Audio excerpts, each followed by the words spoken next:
on the move. Take two, long story. Anyway, Nate Clayberg, Tim Sauer, as we've got, we're going to keep this short for you people who don't want it more than 10 minutes as we get into this. Week 4 of the football season is going, and coming off a challenging night up at MFL Marmac. You saw some good things, but there's some things you got to work on. Yeah. You know, just like we talked to the kids about, and just anyone that asks, we're building right now. We're doing some really good things, and last week the big thing we talked about was attention to detail, and there's some details that we kind of focus on. There's some things that we need to shape up a little bit, and every opportunity, you know, when we come out and we have that platform to go play is, you know, we show what we got. We kind of, you know, we talk to the guys about showing their resume. Every time you step in the field and everything gets filmed, that's your resume that you're presenting to the other team. And there's parts of our resume that look good, and there's parts of our resume that need a little shaping up still. Well, you talk about resume to the other team, but what you see during the week, that's the work, I guess the workflow that you have to make some decisions on of who you're putting on the stage on Friday night too, isn't it? What we tell our guys is we tell them every week that you have an opportunity throughout the week to prove what you got. You know, I think one of the worst things, not specifically here, but there's a lot of guys who say, hey, wait, I can show you on Friday. And it's like, we don't do gamers. I have a hard time believing that anybody can just show up on a day. They start pulling the Iverson. Yeah, I mean, practice. Yeah, we're talking. Well, don't need practice. Practice.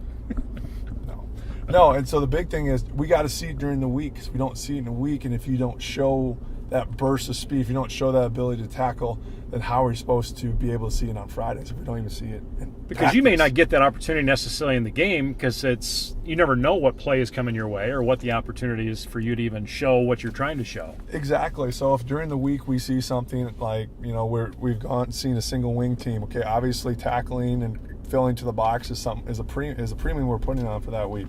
We're going against a spread team, maybe, you know, stacking the box isn't something we want to do. So you're right, your opportunities could be limited during the game. And you've changed quarterbacks with a sophomore last week. You know, we've talked to our guys about this, and the staff we've talked, and especially during non-district play, we're giving opportunities to people that we've seen some good things during practice, and we've seen some things during games, and Jace Pilcher has been making the best out of his opportunity that he currently has. And you've had some other play in there too. Brady Dahl's getting a chance to step up in the sophomore end, but you know, there's got to be a thing. You get some of those underclassmen in there for some opportunities. There's a whole different culture to that you've got to work through too as the leader on that field or leader of the team. Correct. And what's tough about it is there's an old notion that says the younger the guys that play on the bigger stage, the least successful you're going to be. And what we're currently seeing is, and we want to show to our guys that we can't keep doing what we're doing and expect a different result. We've actually told the kids this several times. Do you know what the definition of insanity is? Doing the same thing over and over again, right, expecting a different result.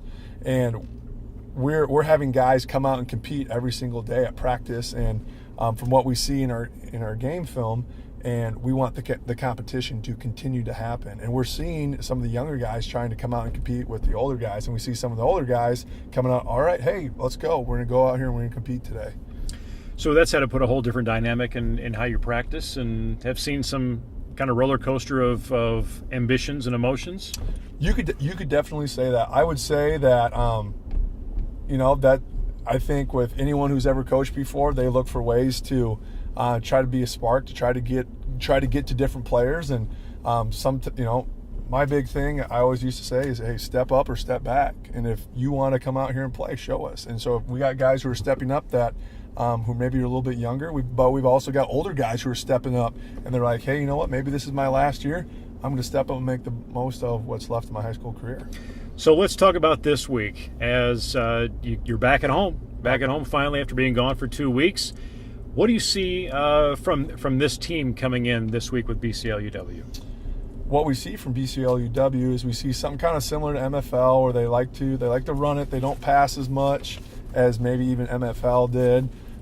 We see a team that doesn't maybe have the highest of numbers, the best turnout, but I know just from what we watched in film that BCLU is a team that has had some success against some other teams. I believe they've beaten East Marshall already this year, and they're looking for also trying to get back on winning track as well.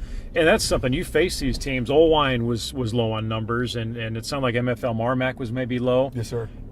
That doesn't really mean anything, does it? No, it doesn't. I mean, you can, from an outsider looking in, you can say, wow, they only have 20-some guys or 30-some guys. A couple years ago when we went 4-5, we called our squad the Dirty 30 because we only had 30 kids out. And, especially in football, some people look at it as a numbers game, which I do believe some of the most successful teams have high numbers, but sometimes it's quality over quantity. This week, what's been some key things you've stood out that have been the main focus this week, either physically, emotionally, or just personally? Every week we give a theme for practice and kind of sets the tone for our mantra and things that we want to improve on. And this week is the man in the mirror, okay? And if you look up Man in the Mirror poem, it talks about looking at yourself, and you can say this and you can do that, but at the end of the day, you're looking at the person across from you in the mirror, which is yourself.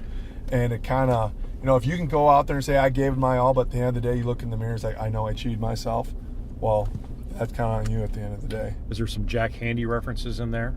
You know what? You might be too young for that. I don't know who that is. Saturday Night Live. So Okay. Jack Handey, darn, I'm good enough. Yeah. You Okay. maybe have got a little bit. Now I've heard that now. We've got what, 20 years between us? I thought you were like 32. No, I'm pushing double fours here. Pretty soon. So yeah, it's exciting. The weather's looking like it's gonna be good. Fields have dried out.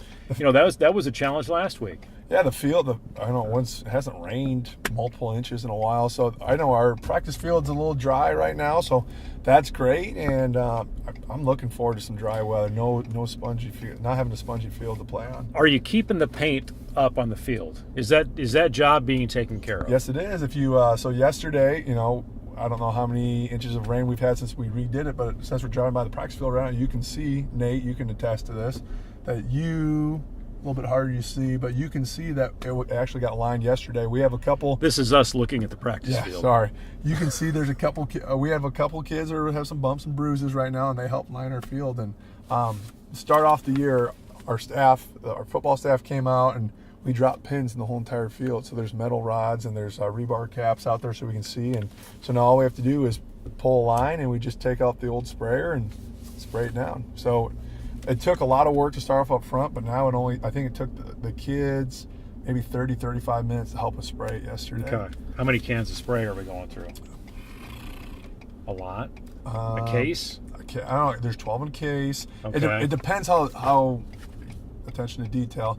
You could probably get through, so the width of the football field is 33 1/3 of a yard, roughly. So we can go down and back and maybe halfway. So 2.5 lines side to side for one can of paint. So if there's, 24 lines? 36? Like when PE teachers do math. Yeah. I'm actually taking off my shoes to count here a little bit. I think we probably go through, if we want it as dark, super dark, so it stays for a long time, it probably takes about 2 cases, but sometimes it's not the case, and we just kind of buzz through it as fast as we can so we get some lines out there. Well, game is just a varsity game Friday? Or Correct. you got JV varsity? It is a varsity game on Friday, and then we'll turn around on Monday, and BCLU will come back up here to play their JV game. Okay. So you'll probably see a lot of those same kids from Friday participate a little bit more on Monday too. That's one thing you see as a program that's been a part of that, where we don't have enough kids. It's trying to figure out, okay, who's going to come down, who's going to help provide some depth. And especially with the quarters rules, I don't know if you saw this on Twitter, there's a team that had to forfeit their varsity win because they had Mr. Smines was telling me about it. They had a player play too many quarters. You can play 5 quarters in a night, so when we have the JV varsity double headers. Smines, is that how you pronounce that? Mr. Smines, okay. Yes. All right. Playing 5 quarters, and throughout the week, players can only play 8 quarters. So that's another element, especially when you come so few on kids, that, hey, is how many quarters can so-and-so play this week because we need that individual on the JV and the varsity, or are they only a varsity player this week? So that's another kind of curveball that gets thrown into the matrix of saying who plays where. So talking about you get through the pregame, and when you were a player, what song did you like to hear come up on that PA system that maybe got you amped up, or you've maybe had in your headphones, or boy, music has changed over the past couple of years. maybe more techno? Were you a techno No, guy? I wasn't a techno guy. One thing that still gives me goosebumps to this day is when the offensive lineman would come out of the tunnel, they'd probably bring them out by T.I. Now, I'll tell you before listening to it that I was the guy who played that at one time. Oh, really? Oh, yeah. That's a fun fact. I didn't know that. Yeah. That still gives me goosebumps. Now, that's not... Bring up the garage door, come on out to the uni-dome. That was cool. I'll give you a little hint here. That's not a super appropriate song, so I wouldn't tell all your kids to go listen to it. But there's some... It sounds good. Yeah, it sounds good. It's good stuff, but there's suggestive lyrics. So, yeah, most are. Yeah. So there's some awesome music out there, and... But one that, I guess, you get in your car tonight, head home. You got something you're on? What are you listening to? Right now I'm listening to NF. He's a Christian rapper. Okay. It's, it has, the beat is there, but the lyrics aren't as suggestive. So I'm not trying to push religion right now, but I don't know, it's just a good message, and there's just some good stuff. And it's so cool because we talk about it amongst coaches and talk about players and see how the music selection differs between freshmen, sophomore, junior, seniors, and what are you seeing? It just goes all over. It could be country, it can be rock, it can be rap, it can be one thing we talk to our kids about is sometimes the music gets us so high that we actually need to bring ourselves down. Sure. So just trying to figure out that balance that works best for every kid. Okay. Classical music? You get into that? We're not there yet, but are you into it? Am I into it? No. Have you ever gotten into it? A little bit here and there, but what I'm currently listening to is Rockabye Baby, and what that is, it's like famous songs mixed into like baby lullabies for my kid Stratton. It's all on Apple Music. It's phenomenal. That's my plug for Apple Music. I'm not getting paid by them though, so. So like right now, or Thriller, you got or some other songs that you've seen in lullaby form. Is that what it is? Yeah. So like. Now I'm dating myself. So look at like Kanye West, look at Eminem, look at Adele. They all have. If you go look up that, they have all. So there's some Eminem like 8 Mile nursery rhyme songs. Yes, but it's all acoustic, so it's none of the suggestive lyrics. There's no lyrics in it. Yes, so I'm sitting there, nodding my head like it's back. I'm back in the tunnel in a Panther football game, and I'm holding my son Stratton, listening to great music. Well, we've learned a lot now today. And Jack Handey, he's going to have to do some searching on that, and I'm going to have to look up lullaby tunes by Eminem. Yeah, so that's what we're getting into. Get some homework for you. Okay. All right, kickoff, BCLUW, Jesup at home, 7 o'clock on Friday night. We'll have it for you on the Jayhawks Sports Network. Otherwise, Jayhawks on the Move, we will continue next week. You never know what we're going to do. Go Jayhawks, and... It's a great day to be Jayhawk. Always is. We'll see you.